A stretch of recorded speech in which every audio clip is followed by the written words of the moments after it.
There you go. And I'm Doug Moody, and I'll be your facilitator.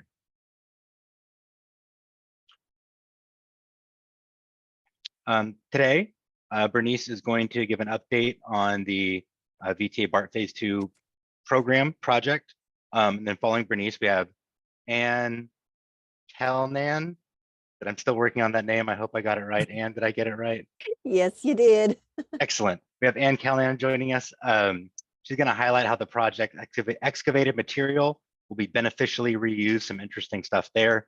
Then we have Adriano is going to share an update about the VTA's downtown customer service center with you. And then following Adriano, we have Marcy here to give an update regarding the business resource program. And following Marcy, Eric is going to discuss some of the project's early construction activities. And then we'll have space for CWG member report outs. And a reminder that the CWG member report outs is the part of the meeting that's your opportunity to share with the group how you've been sharing information and about the project with your communities and what you've been hearing from them. Also to share anything else with the group if you'd like to, that's really your time. And then we'll conclude with some information about the next round of CWGs coming up in September. Jam-packed agenda. Next slide, please. So let's gonna ask the CWG members present today to introduce themselves. Fred, our chair, let us know he's not gonna be able to make it today. And we also heard from Chris Morrissey, who is likely going to join us late. So I'm just gonna work my way down the list. I don't see Adina. And if you're here and I happen to miss you, which I'm known to do, please chime in. I do see Alan. Alan, you wanna say hi? Absolutely. Alan Williams with the Nagley Park Neighborhood Association. Thank you, Alan. Welcome back. Bert, I don't see Bert or Carol. Charlie, haven't seen you here in a while. There's an old familiar face. Welcome back. Charlie, you want to say hi? Good to be here. Charlie Foss, CFO, San Jose State, and longtime participant. So happy to be back. Absolutely. Thank you so much for being back. Dana, I don't see Dana or Derek or Edgar or Elizabeth or Jeffrey. Jim, I see Jim. Jim, you want to say hi? Jim Goddard, Shark Sports and Entertainment. Thank you, Jim. Don't see Larry. And I do see Nate. Nate, you want to say hello? Hi, everybody. Nate LeBlanc, San Jose Downtown Association, and also having a little bit of deja vu because we just kind of did this yesterday with the small business issues committee, but looking forward to the new information. Thanks. Perfect. And there'll be a little recap of what was shared at the Small Business Task Force meeting yesterday as well. And so thank you. Welcome to the CWG members and members of the public and partner agencies for being here. Next slide, please. So, and before we get into the Phase 2 project update, just want to let you know about some upcoming meetings. We'll be presenting on the project at the San Jose City Council on May 23rd, a week from today. Next week, the BART Accessibility Task Force, the BART Bicycle Advisory Task Force on June 5th. We'll be at Santa Clara City Council on June 6th. And then we have the CWG for downtown Diridon back in September. And we'll be at the Board of Directors, VTA Board of Directors, a lot in the coming months, June, August, September.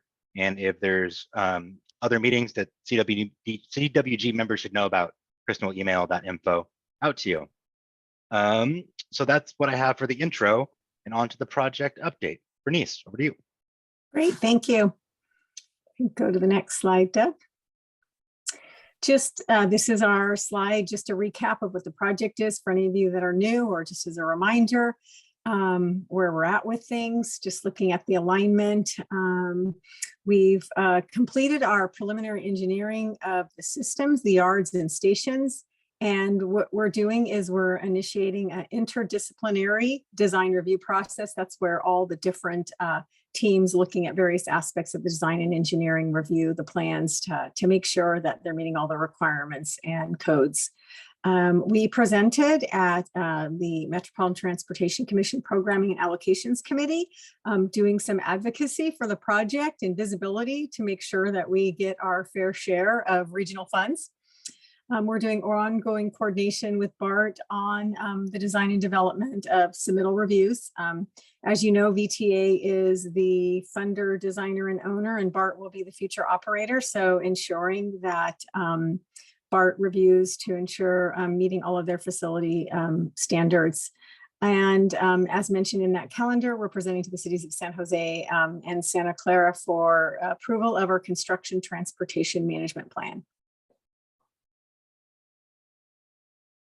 Funding update. I think our last meeting, we had just recently transitioned from our expedited project delivery program to the traditional federal New Starts funding program that is for larger infrastructure projects. And when we did that transition, we were in a part of the program that's called the project development. It's sort of the first phase that you're in.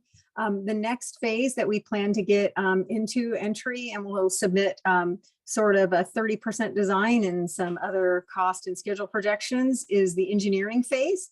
That is sort of the interim phase before we get into the full funding grant agreement, which we anticipate about mid 2024. This is our current funding plan. As you can see, almost fully funded with that 375 million TBD, looking at state and regional funds for that.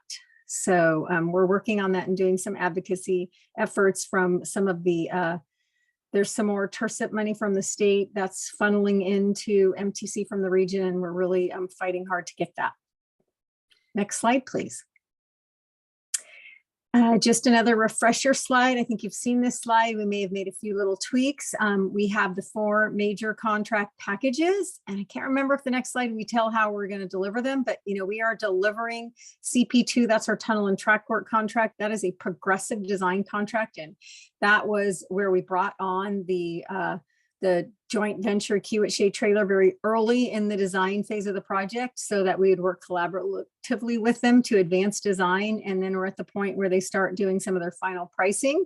And we're in that phase right now, in the phase 1 to advance the engineering before we go on to the phase 2, getting ready to procure that tunnel boring machine and start some of the early works. We're still working on the systems contract, the Newhall Yard and Santa Clara Station, and the underground stations. Those are the 3 San Jose stations. Those are currently now being planned to be traditional design bid build. So we will be advancing the design and engineering a little bit further in all 3 areas before putting out for procurement on those contracts. Next slide, please. So tunnel and track work update, I gave you a little bit of background. It's progressive in design. We have professional services going on with preliminary engineering. As I mentioned, CWG trailer is advancing design and doing their cost estimates. That's sort of where the benefit of progressive design was that they have kind of an open book process where we see everything that they're planning, so that we're working side by side with them. And the whole strategy was a way to sort of ensure cost and contain those with progressive design build. As you all know, though, the cost of labor and commodities and inflation have gone up significantly. So we definitely have some challenges. You were there, our chief at all of the board meetings emphasized that. As I mentioned, we're in negotiations for those early work packages, trying to negotiate on price and come to agreement on that. And then we're in ongoing discussions related to cost and schedule. And we're also doing, as part of our application, we'll be doing an updated cost and schedule baseline projection. Next slide, please. So procurement look ahead. We are in the process of trying to procure and put out an RFP for our construction management services. We currently, right now, I think there was a former slide that we've shared, have our program management team and our general engineering contractor, and the next major sort of management team is the construction management services, and they oversee all of the construction contracts. We're going to be putting out an updated program management. We're putting that out again to bid in the first quarter of 2024.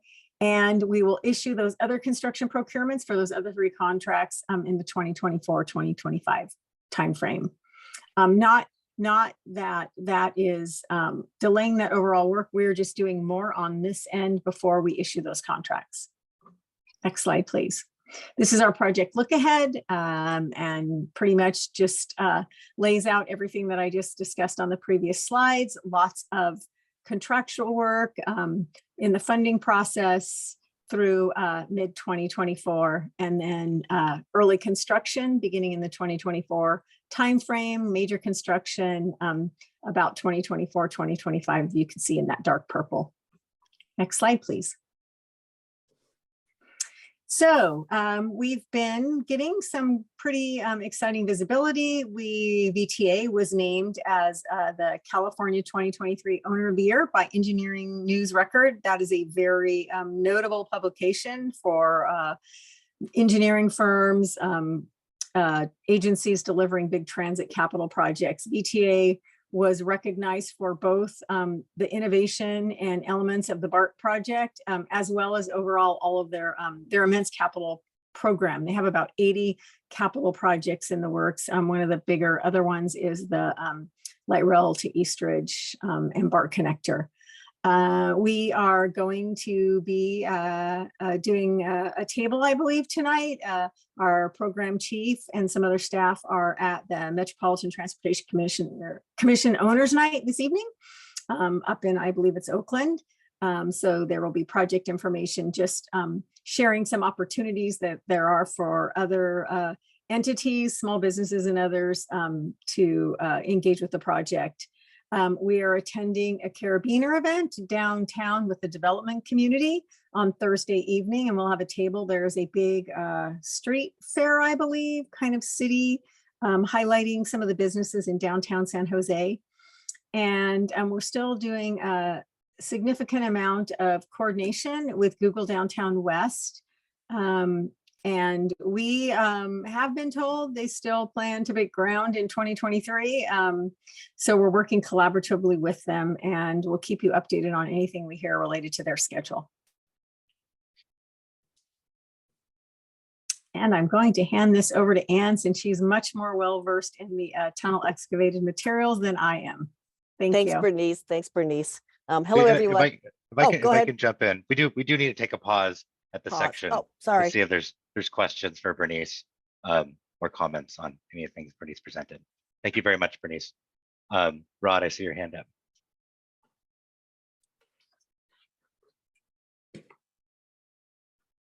There we go. The two questions pop up. What's the difference between program and construction management? You have two very extended periods of time on a function that seems to overlap rather significantly. That's the first question. And then the second is, so that you can begin thinking about it, you have the Diridon Station Joint Powers Advisory Board shifting over to become a Joint Powers Board, developing a rather substantial project right next door to you, and there doesn't seem to be any mention at all of cooperation. Go ahead. So on the program management team oversees the overall program. And in the early parts, we've been, the majority of the work has been basically doing the conceptual design, doing the environmental clearance for the project. So that's what the program management team has done, and bringing the project, they brought the project up to about 15% design before the tunnel and track work contractor. They will also prepare the contract specifications and such that will go into the future contract packages. The construction management team actually will oversee the construction. Right now, it would be the tunnel and track work contract construction. And then as we bring on the other contracts, they're responsible for the actual management of those construction contracts. So the program management team is brought on very early on to manage the overall program, work on initial conceptual design, and get the project to a point where we can develop contractual documents. And then the construction management team ensures compliance of those contractors on the construction contracts and monitoring those contracts and doing QC and stuff. So very different roles. Understood. For the second question, is that Does that Right. help Very enough? with clear. that? Thank you. For the Diridon work, I understand, yes, they are looking at some transition, and we up to date have coordinated very close with the current Diridon integrated station concept team. But as they're going through this transition, we will certainly coordinate with them. And very much our design, especially at Diridon, has been vetted very closely with high-speed rail and with Caltrain on where we're putting facilities and how we'll connect in the future. So they have been extremely engaged, and we have designed with the future facility in mind in every aspect of where we're putting things at this station, to both be cognizant of the expansion for Caltrain in the future, possibly with that track alignment that we have a facility very close to, as well as how we might connect in the future to the intermodal station. Is there no function in all of your planning efforts to retain that cooperation? I mean, Yes, we're part of. I mean, to show it. If I hadn't asked you, we would have heard anything about it. I think we just, when we do updates, we just haven't, since the last vetting of the materials as we're advancing the Diridon station design. I believe we presented maybe 2 meetings ago with some information on some of the facilities related to the DISC project, but we do periodic updates. We just don't have anything on this agenda. Okay, thank you. Great. Thank you for the questions, Rod, and the great answers, Bernice. I do need to ask before we move on if there's other questions or comments for Bernice and Jim. Saw you raising your hand. A question that you've got the progressive design contractor on board. My understanding was that you'd be working with them on, call it what you will, refining and solidifying the cost estimates and so forth, and also refining and solidifying the design. And I'm just wondering, since they've been on board, what the status of those, well, I'm calling them refinements and solidification, but you may call them something else. We haven't heard much about what has been accomplished since that progressive design contractor's been on board. I mean, if there's anything anything of interest there or anything to report. Sure. So one of the first significant activities that they, the contract was awarded just about a year ago to date, right? And one of the first activities they were working on were innovations. And some of you may recall, we had gotten some feedback on the vertical circulation. That was how people were going to move from street level down to the platforms. And there were some concerns about the number of switchbacks on escalators.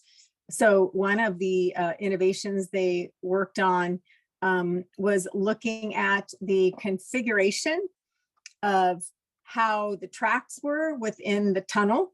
And as you may recall, before they were brought on board, we were looking at a tunnel configuration where we had both the tracks side by side and the tracks stacked.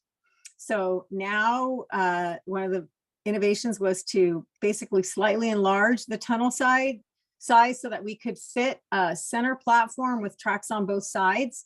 And this enabled us to connect to the tunnel in some other ways and make some other enhancements to help that vertical circulation at the station. So it was really these innovations. We're also looking at some innovations related to ventilation and some innovations on how we're going to construct the 28th Street Little Portugal station, much like we were going to do it kind of the station separately to the side, and now it's going to be a little bit more above the tunnel. So that was the first work, was sort of to define some of the early design in these innovations to deliver it in sort of a more strategic, cost-effective manner, and it enabled us to make some enhancements for the passenger experience.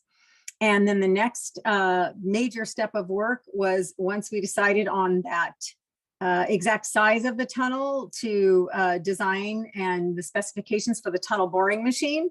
And we're just about ready to place the order for that. There had to be a lot of space proofing analysis on the geological conditions, how thick those liners had to be. So they've done a lot of work on that, because that is like the major element to perform this tunnel work, is that TBM machine. So much of that work has been, they call it like space proofing.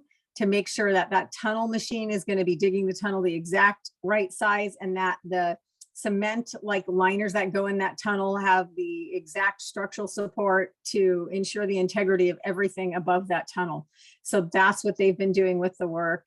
And then we've been developing, once they identified some of those means and methods, they have been working very hard along with us and our city partners on what we call the construction transportation management plans. And that's how we're going to handle all of the mobility around the construction. So we are getting ready to just get approval from the city of San Jose on that first one, and we're already starting development on the second one. So those have been some of the major efforts that have happened in the last year. All right, thank you. Thank you, Bernice. And we're at time for this topic. Let me give her one more question and she can answer it offline.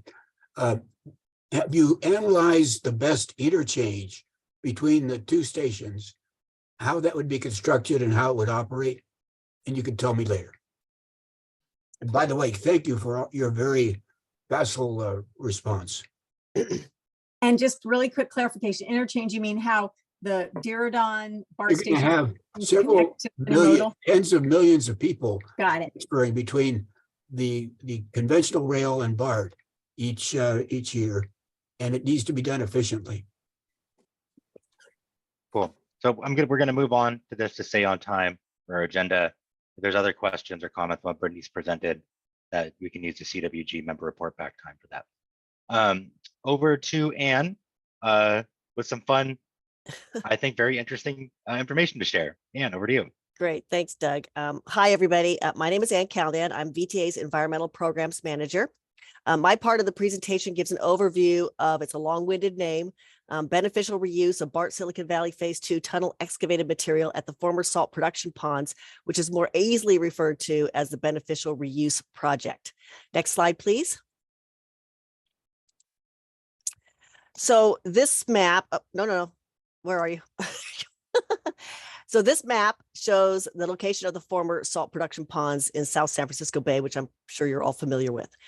When construction of the BART tunnel begins, the reuse project involves transporting that tunnel material to the South Bay for the sole purpose of raising the bottom elevation of these deeply subsided former salt production ponds. By placing the material within select ponds, we will be accelerating the timeline for tidal marsh development. Currently, the salt ponds rely on natural processes to bring in sediment to raise the pond bottoms to marsh plain elevation, such as tidal action. But however, that can take decades to bring the salt ponds up to the level of habitat restoration. So our project speeds up this natural process in order to achieve the benefit of habitat restoration on a much quicker time scale. Next slide, please. Okay, so there are several key benefits to reusing the tunnel material in this manner. The benefit of raising the pond bottoms to ultimately enable habitat restoration will help to address sea level rise. If the ponds were to rely only on these natural processes and given sea level rise, the buildup of the pond bottoms and ultimate habitat development would take much longer. The project also addresses greenhouse gas emissions, as disposing the excavated material in landfills, which is what is proposed in the 2018 environmental document, in the South Bay and beyond, because there's landfills elsewhere, requires truck hauls of much longer distances. So relatively, the South Bay salt ponds are very close to the West Tunnel portal where the excavated material will originate. So speeding up the timeline for tidal marsh restoration ultimately creates habitat for threatened and endangered species. That's the little salt marsh harvest mouse you see there. The excavated material will also cover existing mercury contamination in some of the ponds as a result of historical mining operations. Restoration of the ponds also addresses flood risk. And lastly, the reuse project avoids wasting all this excavated material that would otherwise have gone to the landfills. Okay, next slide, please. So this slide shows the cover of the BART Silicon Valley Master Plan, Sustainability Master Plan on the left, and the 5 broad categories for the Envision Sustainability Rating System. So in July 2021, we finalized this master plan. In this plan, it is noted that VTA is pursuing an Envision Platinum certification from the Institute for Sustainable Infrastructure. So reuse of the tunnel excavated material at the salt ponds earns us considerable points in the envisioned framework rating system. So it's similar to LEED for buildings. Most of the points are gathered in the natural world category and the climate and risk category. So reusing the material at the salt ponds is the most sustainable alternative compared to other disposal options, because we have been presented with other options, but this is absolutely the most sustainable. Next slide, please. So the reuse project became real in January of this year. It was after we met with some high-level regulatory agency staff. They have a group called the Bay Restoration Regulatory Integration Team. And following that meeting, they placed our project on the priority list. So as a priority project, we will work cooperatively with the regulators to expedite project permitting, which is a critical path for project success. We've already received one grant from the California Coastal Conservancy, 1.5 million. That goes towards environmental clearance of the salt pond activity and the permitting phases. So the salt pond work obviously was not cleared in the 2018 environmental document for the BART project. It is a separate project now. It's a related project. We're clearing it as U.S. Fish and Wildlife Service will be the lead under the federal NEPA environmental regulatory requirements, and then under CEQA, VTA will be the lead. So I also talked recently to the California Wildlife Conservation Board about another grant, this time for the design phase. So the design phase primarily consists of the construction methodology that it will take in order to place this material into the pond. So there's some logistics obviously involved with placing the material directly into these ponds to raise the pond bottoms. There's also something called the QAP, the Quality Assurance Project Plan, that we need to develop, and that has criteria to make sure that the material is clean, can pass all this criteria, so that once it's placed, we can't place it in the ponds if it doesn't meet regulatory criteria for water quality. We can't place anything in there that will disrupt the habitat or the water quality in the ponds, or in the bay rather. So by the way, we have done testing to date, which indicates no issue with the tunnel material that will be coming out and being disposed of at the pond or being placed at the pond. And also there are tunnel additives that makes the material flow out of the tunnel boring machine. We've also presented the regulators a lot of information on those additives, and so far all those look clean as well. Anyway, we're also conducting a community engagement process, and of course, coming here today is part of that. Next slide, please. And I just want to highlight that this is a highly collaborative project. Both state and federal regulatory agencies are our partners in this effort, as is the Coastal Conservancy and Valley Water. Valley Water owns one of the ponds. The partnership to date has been very productive, and we are looking forward to continued engagement with these partners, as well as other interested stakeholders and the public. So with that, I am happy to take any questions. Please do not ask me any technical questions. That's not my area of expertise.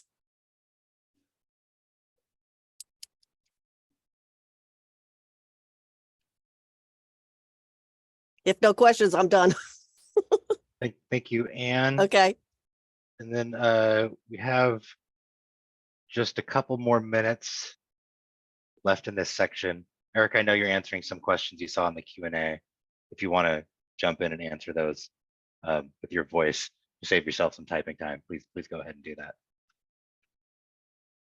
Sure, happy to do so. I know, Alan, you had some questions about the mid-tunnel facilities and the CTMPs. So VTA is still evaluating the mid-tunnel facilities, and so a final decision has not been made, as that was one of the innovations that KST proposed, is the removal of those mid-tunnel facilities. So that's still under evaluation, and we'll be sure to report back to the group here once an official decision has been made on those.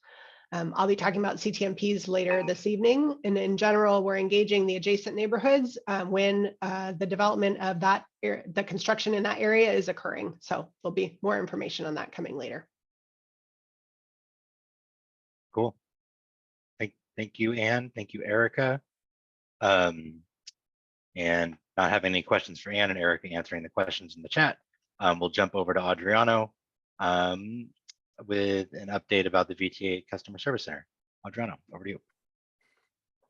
All right. Thank you, Doug. Can everyone hear me okay? I can hear you. Okay, great.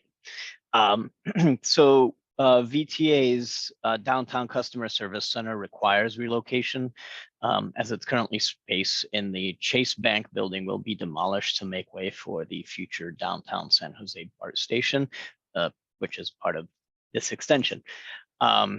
VTA has examined numerous spaces in the downtown San Jose station area, which really trying to stay on the county's busiest transit corridor. And so looking for a new space that would really enable VTA to best serve its customers and the public. While looking, VTA was made aware that the space at 2 North Market Street was actively seeking a new tenant and could successfully accommodate VTA's functional requirements for the customer service center. So VTA has signed a long-term lease with that landlord. This coincides with the relocation of the Umbrella Saloon and Eric's Deli, who are the prior tenants of that location. But their relocation is part of a commercial leasing transaction. It was not a direct result of phase 2 projects requiring property or requiring it. So a little bit more about kind of the key elements about the customer service center. The relocated VTA customer service center will continue to serve the surrounding community and assist transit users with general inquiries and other important requests, including inquiring about lost and found items, picking up maps and schedules, purchasing Clipper products, and applying for regional transit connection discount cards.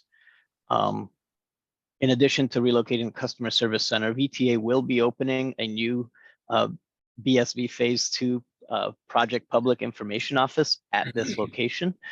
And so our team will be there and available for members of the project, for members of the public to come and ask us questions. We'll provide updates and progress on the project overall. So we don't yet have a timeline for when the BSV Public Information Office will relocate to this location, but the VTA Customer Service Center is anticipated to relocate later this summer.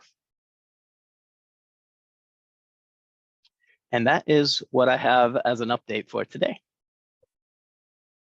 Are there questions or comments for Adriano? Rod, you've had some questions. I will call on you unless other people have questions. I'm gonna give other people an opportunity first. Sure. If there's hands up or anything in the chat, please ask your questions. Otherwise, we're going back to Rod. And Rod, I see your hand up. Rod, over to you. The building, is that an historic building? I believe that the 2 North Market Street, I don't think is a historic building. I know the building next to it is. So that's the historic San Jose buildings. I think it's Building and Loan Association. That was my question. Nice answer. Thank you, Rod. Thank you, Adriano. Any other questions or comments for Adriano? Nate, I see your hand up. Is there any interim use planned for the Chase building, or will it just sit empty until it's demolished? So I believe currently the customer service center is still operating out of that building while we're waiting to relocate. And then I think we will be looking to demolish it as soon as we can, I believe. But the exact timeline for that I don't have, but I don't think there is an interim use. I don't think we're looking at an extended period where that building would sit vacant or completely vacant, I should say. And then Alan has a question in the Q&A that Roy, I think you might know the answer to. Adriano, you might as well. I thought all buildings in the block were going to be removed to make way for the new BART station and TOD. What other buildings will be left standing?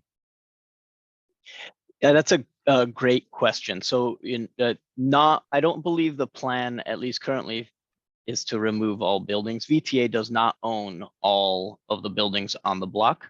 And so I think there's a long-term master plan vision, which is the downtown development framework, that does have, I believe, a re-envisioned block, and I assume would ultimately result in redevelopment on those sites. But I'm not aware of any exact plans right now for demolishing all of those buildings. That's accurate. Yeah. Last I heard, VTA owns most of the block except for the corners. And I don't know if anything's changed since then. Roy, you might know that. And I want to clarify that the project does not require demolition of additional buildings, I think, beyond the Chase Bank on this block. Right, and I don't have anything to add except that the way Doug depicts it and Adriana are accurate. I mean, VTA owns approximately 75% of the block. The balance of the block is separate ownerships and will have their own sort of plan and trajectory going forward over time as the downtown area gets redeveloped. Great. Any other questions for Adriano or Roy? Focused on the content they just presented on the VTA Customer Service Center. All right, so we're going to move on down the agenda. We have Marcy up next with an update on the Business Resource Program. Marcy.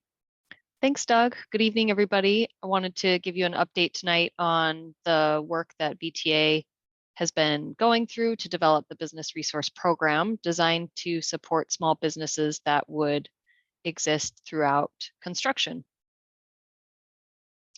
The goals of the Business Resource Program, some of you may have heard, but just to reiterate this, is to proactively prepare for and help, to the extent possible, minimizing construction-related disturbances to small businesses, and then also to ensure business visibility and access during construction, as well as, of course, meeting VTA's environmental commitments for the BSV project that are related to the Business Resource Program. So with those goals, just a reminder that the purpose of the BRP is to support the small businesses during construction, those that are likely to be subject to where there is disruption to access or subject to some financial changes. Because of that, a small business for the purposes of this program is defined as a for-profit business with up to 35 employees. They hold an active business license in the city of San Jose or city of Santa Clara.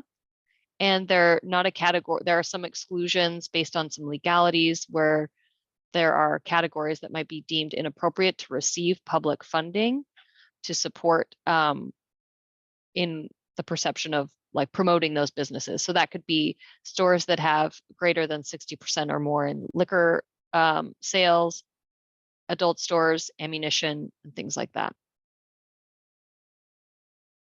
Development of the Business Resource Program has been informed by several efforts. The core ones are listed here, so just a quick recap of those. VTA's Small Business Task Force has been involved throughout the last few years when there have been milestone opportunities to review certain products in the BRP and get input on that, get input on what types of assistance would be the most useful to businesses.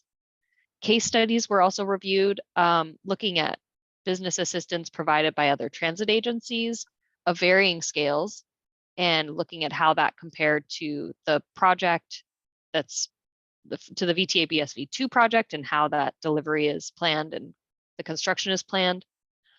Also interviews with business resource providers to understand what assistance is out there, what they're hearing from businesses in terms of what they need and what they experience day to day in running a business. And then a survey of small businesses was conducted throughout the project area to understand access needs. That also informed the CTMP work, but also doubly informed the BRP work to understand just what kind of assistance might be useful throughout construction based on the type of disruption they might be experiencing.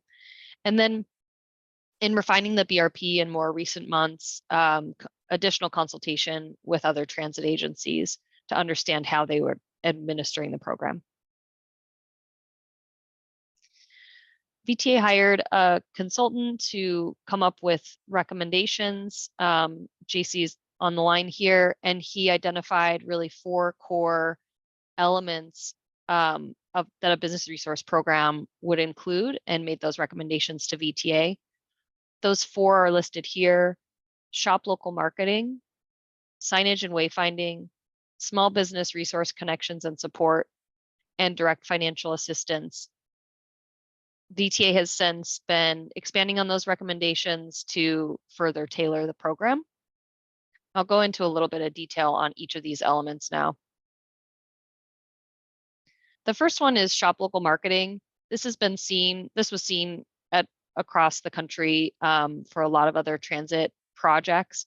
This is a branded marketing campaign that helps encourage foot traffic to local businesses. So on the left, you see an example of a logo, Eat Shop Play, that is used to create sense of place among the participating businesses and creates a consistent look and feel throughout the corridor where construction is going on. And it helps increase vibrancy in the area and draw attention to businesses. There are, in addition to this branded marketing campaign, there are key aspects of that are used to drive traffic to the businesses. One is a social media campaign that first promotes this type of assistance to businesses, and they can opt into it. And then the second part of the social media campaign is actually highlighting the participating businesses and what they provide, what kind of, maybe they have an interesting, unique history, and highlighting that throughout the project area. Then there's shop local marketing signage, which we talked about already. That's an example is shown with that logo on the left. Some marketing assistance. So VTA would provide some graphics, some images that would be ready for businesses to then use in their own advertisements for businesses that may not otherwise be able to have access to imagery. There's also a preferred vendor list that VTA is developing and would share with VTA staff, construction contractors, to encourage use of businesses in the area. An example is using any of the food and beverage industries or businesses that are on that list to cater events, cater lunches, or folks are encouraged to go to those entities for lunch while they're working near the site. VTA pop-up events, and then promotional tactics like this Loteria card that is shown here that would encourage folks to go visit the participating businesses, get a mark on the card, and then once that card is completed, submit that for a VTA monthly pass, transit pass, or other prize. Signage and wayfinding is the second element of the program. This is pretty commonplace, but it is an important item to coordinate with all the project signage that needs to be out there. This is meant to, within the business resource program, signage is meant to increase visibility and awareness that businesses are open, of course, encourage foot traffic. And then there are several signage locations that are identified for installation by the contractor and VTA, again, coordinated with all of the detour. Like you can see in this image on the top left as an example, there's a road closure sign. Our team is coordinating to make sure that the businesses are open, banners and signage is installed there's enough vertical space to install it so that it's visible by pedestrians and people moving throughout the project areas. So there were several good signage types that were recommended. VTA curated that list.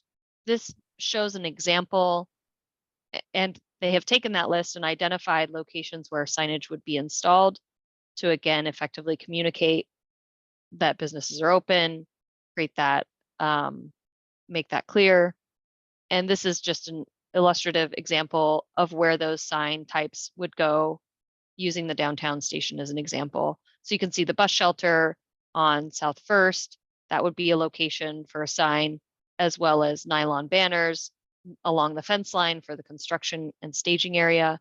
And then streetlight banners would have shop local marketing or businesses are open signage. These are not exact locations. This is to illustrate that we have done the work to identify where signs should be in the landscape. The third element of the program is about connecting small businesses to existing resources and providing some supplementary support. There's really three main components of this. There's a referral list that's being generated that includes small business organizations that do provide services in the area, We're working with a small business task force to get their input, received some of their input yesterday. And the goal is to share that with businesses as they reach out to VTA to make them aware of resources that exist within the community already to provide technical assistance.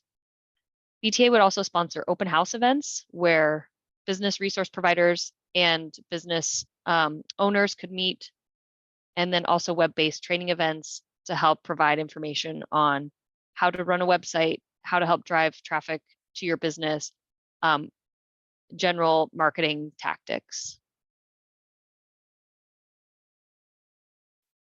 And then the fourth one is direct financial assistance for small businesses. VTA has gone to a lot of intentional work to look at how this was applied at successfully in other transit projects, and recognizing that while this project brings great benefit to the community, while it's being constructed, there would be some disruption to access for the businesses, and has really made a concerted effort to make some funds available to support small businesses that are eligible and that meet the criteria for this funding. There's some eligibility to apply, but again, VTA has gone to lengths to keep this eligibility as streamlined as possible so that they can be responsive to businesses while meeting the administrative requirements they need to provide funds to businesses. High level, the eligibility include, they obviously have to meet the definition of a small business, which we talked about earlier. For direct financial assistance, that business should be located adjacent to above ground construction and staging areas related to the stations, portal, and ventilation facilities, and then experience at least 1 month of continuous disruption to access. So that would include stationary disturbances related to project construction. There's some images that are shown at the bottom here on what that would include. That would include sidewalk closures, crosswalk closures, staging in front of the business that would, or adjacent to it, that would require parking removal, temporary lane closure, partial or full. The program for direct financial assistance does have a tiered system. This is under development. The tiers are under development and under review by VTA staff internally. But the minimum tier for VTA to be responsive is at least 1 month of continuous disruption to access. And then additional funding is available to businesses as the duration of disruption increases.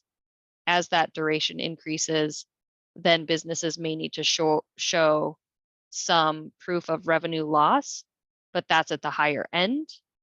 So this is really meant to be looking at the other transit agencies and what was done.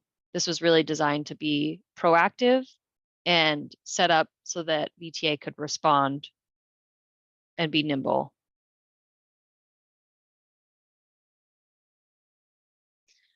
One of the overarching things that would support the BRP program, so we've gone through the 4 elements, but the business liaison team is something separate that would inform all of those elements in the whole BRP. This is essentially a team that is out on the street meeting with the businesses regularly, making sure that the businesses have a point of contact for someone to go to with concerns, and that business liaison team is fielding those concerns and helping address them as they are received.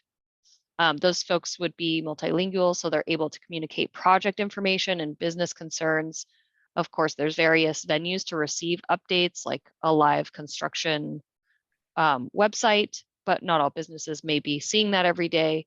So this business liaison team serves as a physical person that will be meeting with businesses and creating those relationships and developing them so that they exist throughout construction. Lastly, looking ahead, the BRP has been in development. Like I mentioned, we're closing in on getting to a place where several of these elements are ready for implementation by the time early construction activities begin at the stations. So that's what that graphic represents here. Cool. Thank you, Marcy. We'll pause there and see if there are questions on the content Marcy presented or comments. If you have them, please raise your hand or drop them in the chat.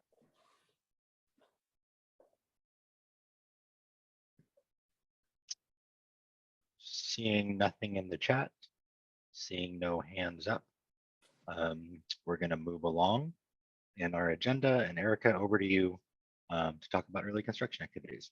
Great, thank you.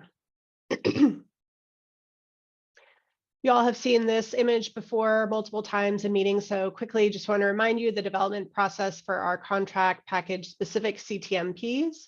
Reminder, the purpose of the CTMP is to minimize and reduce to the extent possible construction-related transportation impacts to all modes during construction. So the CTMP we're going to discuss today is our first contract package CTMP for the early construction activities at the West Portal only. So just high level, the process that we go through or will go through for each one is we'll have regular coordination meetings. This, as it's for contract package 2, it's with Hewitt Shea Trailer, the joint venture that Bernice mentioned earlier. They're on board during the development of the CTMP. In addition, we've had regular stakeholder engagement with the adjacent businesses and institutions. And then we had a public meeting, which I'm going to talk more on the next slide. And so this is the general process that would go through for each one. So the first one that Bernice mentioned is going to council for approval soon is for the early construction activities at the West Portal. And as she mentioned, we've started to develop the next one, which I'm going to touch on later in the slides as well. So we go on the next slide. As we talked about at the last meeting, in advance of the public meetings, we held public meetings in March in person, Santa Clara and University, and then online the following night to provide updated information about the early construction activities at the West Portal. We promoted the information via you all, the CWG members, as well as physical mailers, emails, social media, website, flyering on site. To adjacent neighbors and such. In total, we had over 50 members of the public attend. Project staff with help from the panel of folks from the contractor team. We fielded several dozen questions. And if you missed the meeting, we have a recorded meeting of it online, as well as our slide deck there and the link there below. Now I want to dive into some of the more detailed information we shared there if you missed the meeting, just to kind of give you all an update here. So the goal of the early construction activities at the West Tunnel Portal area is to prepare the site for tunneling operations.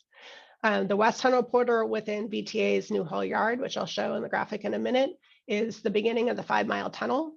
And so there's various activities here that I'm going to talk through on the next slide of what's going to be happening over the next couple of years as part of these early construction activities at the yard. So to orient you all on the graphic here before I talk through what's going to be happening, the 880 freeway is on the left side of the screen, Brokaw Road is on the right side of the screen, Coleman Avenue is at the bottom, and the active rail corridor runs right through the middle of the screen. So I'm going to walk through the features of what will occur on the site during the early construction phase. And then once I walk through what's going to happen, then I'll describe what the purpose is for once major construction begins, which will happen farther down, after this early construction period wraps up. So the red area outlined is VTA's Newhall Yard property, which is where the area where all these early construction activities we'll be talking about will occur.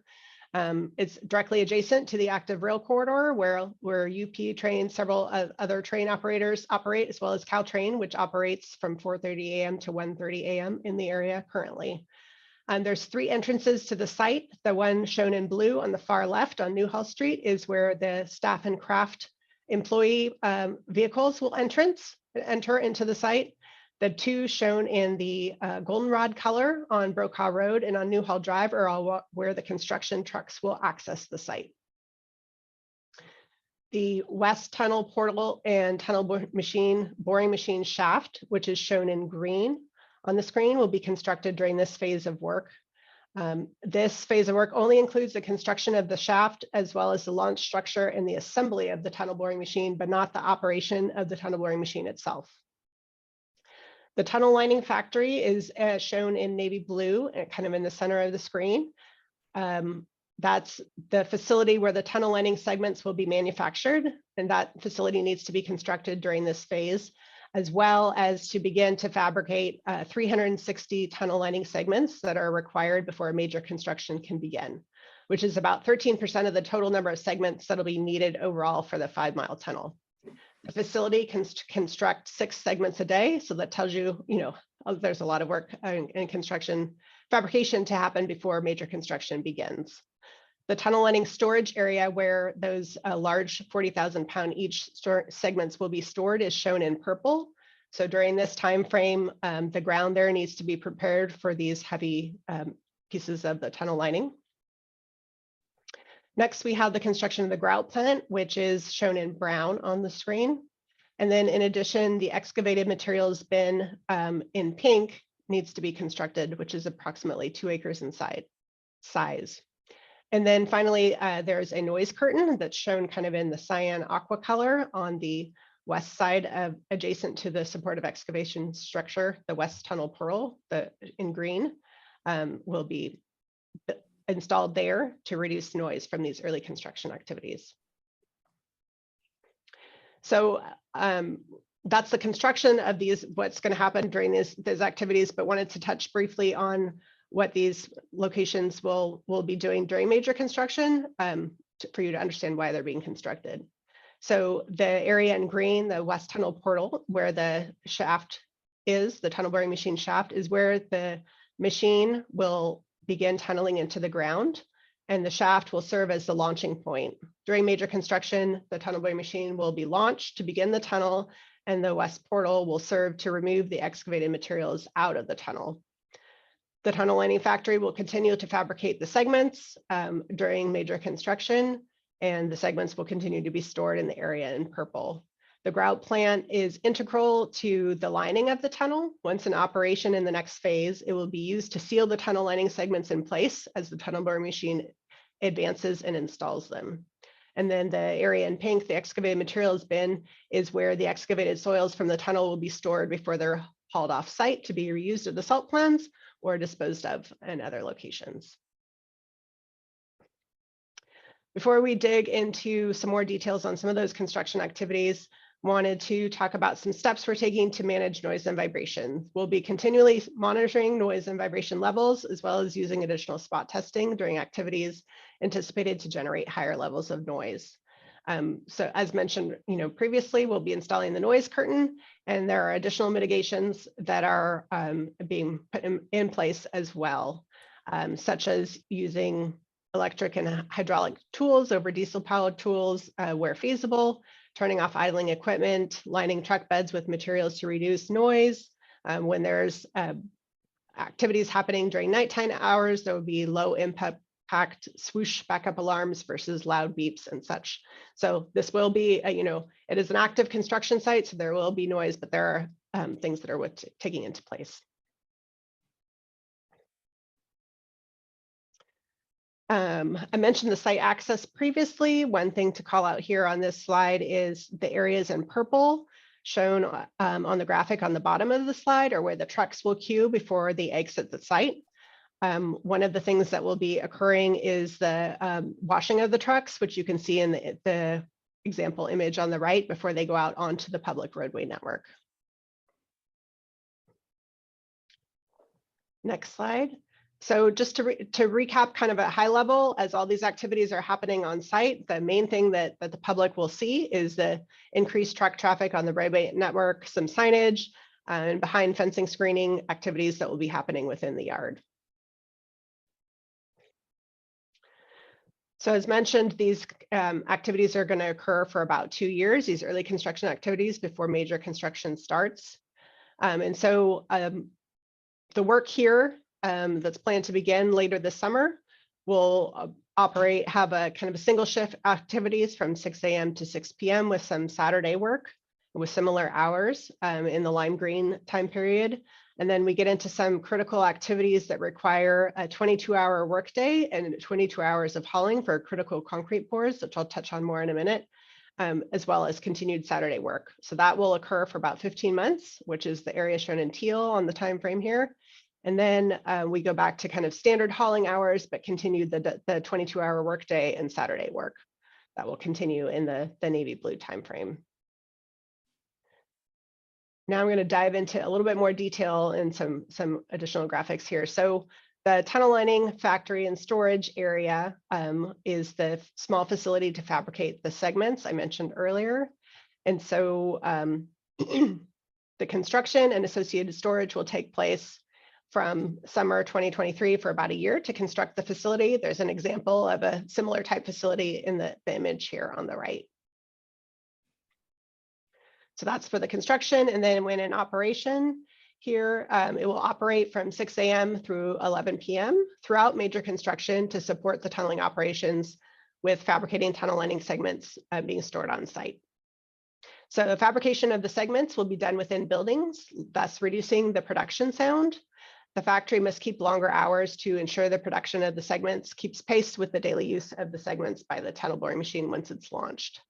There need to, as I mentioned, we've got to have 360 of the segments before we start major construction and continue to keep up with the tunnel boring machine. So once the machine is up and operational, it can store up to, it can install up to 54 segments every 24 hours. So we've got to get ahead of it and keep pace with it. Now I'm going to walk through a little bit more detail of the preparations for the tunnel boring machine. Soil from the machine will be stored, which is not shown on this graphic. But basically the image on the left is the start of the example start of construction of the tunnel boring machine assembly. And the image on the right there is some of the example equipment that's used for the deep supportive excavation shaft, which I'm going to go into more on the next slides. So the supportive excavation is required as part of the preparation for the tunnel boring machine. It creates the concrete walls below to aid the excavation and create space for the TBM to be assembled. If you recall, I think we've shown images before, the tunnel boring machine is 53 feet in diameter. So it's a large machine. So in order to prepare the supportive excavation construction of the portal area in green, requires excavation equipment, trucks hauling concrete in and excavated material out, and other heavy equipment to dig the slurry walls that are approximately 160 feet deep to then accommodate the 80-foot deep excavation that the TBM will launch from. As mentioned earlier, there'll be the noise curtain installed adjacent to the existing rail tracks to shield the nearby residences and shown in the teal color there. Additionally, this work, want to call out, will be double shifted and require the extended hauling hours for the critical concrete pours in this area. So this is the activities that will happen within that teal time frame on the slide that I walked through previously. And this is an example photo. I talked about the construction of the tunnel bore, the excavated materials bin. Here's, you can see the material needs to be, the surface of the area where the bin will be needs to be excavated out, and the retaining walls installed around to create the bin during this time frame. So this will be, the construction of this bin will occur during standard hours and anticipated it to begin in the winter of 24. In order to begin digging, the tunnel boring machine requires a launch structure to push off of, and it's where the support structures come into play. So the support structures, which you can see in the image on the right, help to push the tunnel boring machine forward until it's able to propel itself from the tunnel liners that it's put in place already. The launch platform construction must be double shifted, so the 22 hours a day work hours, and completed before the tunnel boring machine arrives to be assembled on site. Also wanted to mention ways that we'll be reducing dust. As we all know, construction activities, create dust and such. construction does generally.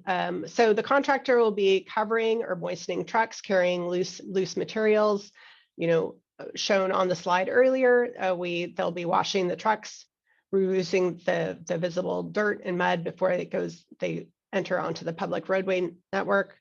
The contractor will be suspending dust-intensive activities during high winds. We'll be installing screening around the site, similar to what we've shown here below, or a couple examples of some of the things that we'll be doing to control the dust. In addition, as there will be 22-hour workdays at times, lighting is critical to safe construction operations.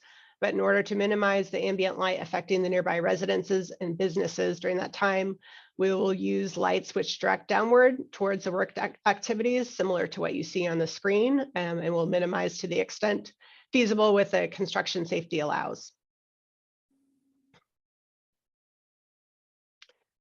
And this slide just covers what we anticipate, the anticipated contract package 2 CTMPs by work area. So we've worked through the early construction activities at the West Portal. As mentioned earlier, we've started to develop the next CTMP for early and major construction of the Diridon downtown and 28th Street stations. There'll be another construction transportation management plan for the major construction at the West Portal, and then a fourth one just for this contract alone to talk about the early and major construction activities at the East Portal. So the follow-on contract packages will also be developing construction transportation management plans. So there'll be continue to be lots of updates over time on this.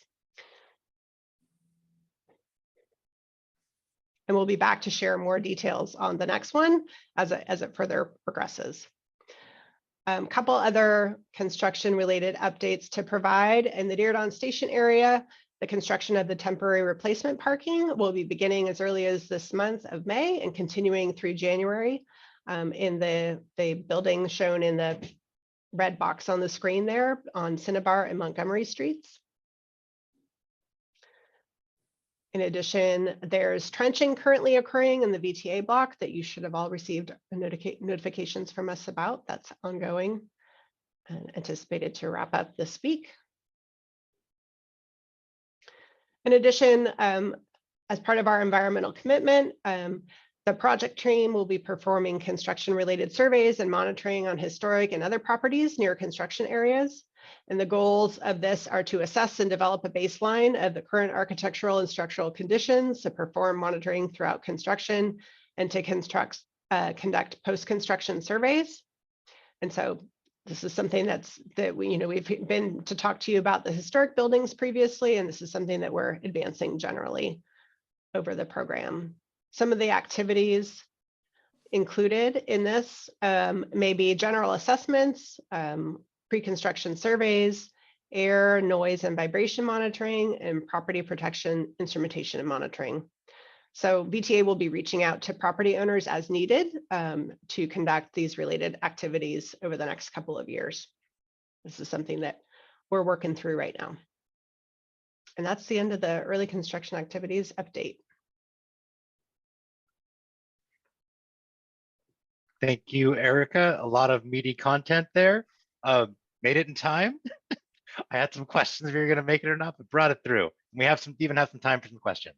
So thank you for that very informative update. It's a big, interesting thing there happening in the West Portal. Are there questions or comments for Erica? Doug? Yep, Jim.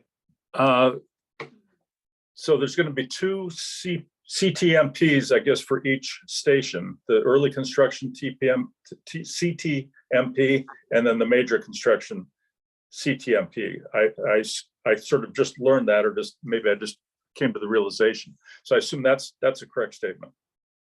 So they're not necessarily always separated. If we could go back to slide 52. So for example, at the West Portal, they're being handled and developed as two separate documents, but for Diridon, downtown, and 28th Street, there'll be one combined document. So I know we've been to you and talked to you about the early construction activities, and we're working through advancing what major construction is, and we'll be back to talk to you about that soon. And do you have an approximate date of when you think we might see a draft of that CTMP? So we're working through the development, working with KST on that right now on the timing. And I don't have an exact date of when the draft will be available to review, but I know that we're looking to meet in the next month or two with All you right. again on that. Thank you. You're welcome. Cool. And any other questions or comments for Erica? You have 1 minute left in this section. All right, thanks, Cool. Al. Great, thank you. Thanks, Erica. And so we're moving on to the CWG member report back. Like I've said before, this is our time. We want to hear what you've been sharing with your communities, what you've been hearing back from them about the project, so we can make sure everyone has the right information, that we're developing messaging aligned with the issues that are out there, delivering the project together. Alan, you have a question in the chat that fits that nicely, right? You have some questions from the community members you work with about what the quantities of, it's for the Diridon, downtown and Diridon stations, has the bike parking locations and technology been decided? Things like a bike garage, bike room, bike link lockers, and then how will bikes get to and from the street level to the trains? And Adriano, I think you're the right person to answer that question. Yes, thank you for that question, Alan. So the number of total bike parking has been determined for all the stations. So at downtown, we're looking at 270 total bicycle parking spaces, and at Diridon 190. The VTA bike guidelines recommend a 75-25% split between class 1 bike parking, which would include lockers or bike stations, and class 2, which are your typical bicycle racks. So 75% of parking will be either lockers or a bike station or similar. We've identified some preliminary locations for these, but we have not yet finalized them. So as we advance design over the next year or so, that is a detail that we're going to be honing in on. The exact technology that will be used is something that's yet to be determined, and that will be done in very close coordination with VTA, as I think VTA will be the owner and ultimately need to maintain these facilities. So that's, I think, answers the first question about bicycle parking. Yep. And then there was, I think, I don't know if you already read it, Doug, or not, but there's a follow-up question about access between street level and this platforms as well. So we've been working very closely with BART on this item. BART policy does not allow bicycles on escalators. And so for the downtown and the Diridon station specifically, which are pretty deep, we are anticipating the primary bike route to be the elevators. So cyclists will be able to use the elevators. They're being designed large enough to accommodate cargo bikes as well. They'll be able to use those elevators to access the concourse level.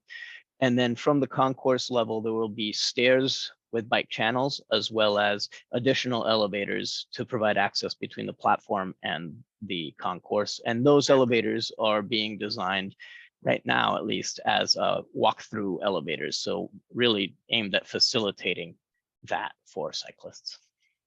Okay, you said bike channels. Is that I've seen that in a couple of places. Like Yeah, that. that's a BART standard. So again, the bike channels are a BART requirement on all primary bicycle routes. For the downtown and Diridon, we don't anticipate bicyclists will be using the stairway as the primary route between the street level and the concourse level 65 feet below.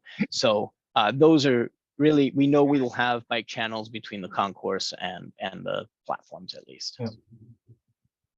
How many elevators? So at each concourse, we're planning for 2 elevators. So that's between the concourse and the platform, 2 elevators and 2 stairs at each concourse. The downtown station is going to have a total of 7 high-speed elevators. So 3 at the primary and 4 at the secondary, between street level and the ground level below, or sorry, between street level and the concourse below. Diridon, I believe, is being designed with 2 elevators. High-speed elevators. High-speed elevator. Yeah. Yeah. Cool. Thank you, Adriano. Alan, it sounds like your question is answered. I also see we have a question in the Q&A box from Kyle. We do take questions from CWG members first, though. So before Kyle, we get over to your question, Adriano, you might want to read that one. Can you see the Q&A box, Adriano? Here, I'll read the question to you. It does phase 2 include readjustment of bus lines for service of other services? I think the answer to that's yes, to some extent. And you know, the VTA's final bus plans get dialed in the closer to the year of service, you know, and we're still a ways out from the station's opening. There's a question about the routing between the downtown station and San Jose State. So Adriano, I'll let you think about that. I think you've covered that, Doug. As you said, the scheduling of all the bus routes, which includes the routing of those, is something that VTA will be taking on as we advance and get closer to opening day. We know that there are some routes, for example, that we're looking at rerouting to 28th Street Station to provide a direct connection there. But beyond that, that level of detail has not yet been determined. Okay, so Kyle, we broke the rules and you answered your question first. CWG members, do you have any or anything you'd like to share as part of CWG member report back, which can be, you know, what you've been sharing with your communities or what you've been hearing from your communities, you know, so we can all be in the loop on that.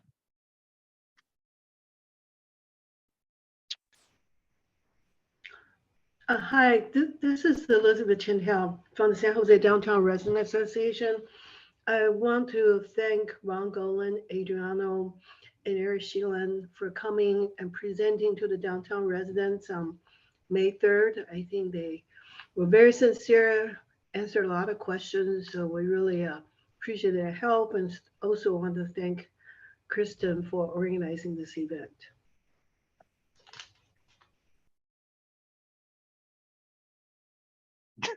Thank you for sharing, Elizabeth. Thank you to the team members for doing a great job. Anything else folks would like to share as part of CWG member report back? This is your time. And if not, we can start to end early. Although I do know Kristen needed to step away briefly. Oh, just in time. So we're moving towards adjourning the meeting. If we can get to the next slide, please, Kristen. So we'll see y'all again in September. Thanks for a good meeting today. And we'll see you around, you know, in between now and September as part of our regular project activities. And, you know, being community members that live and work in similar spaces.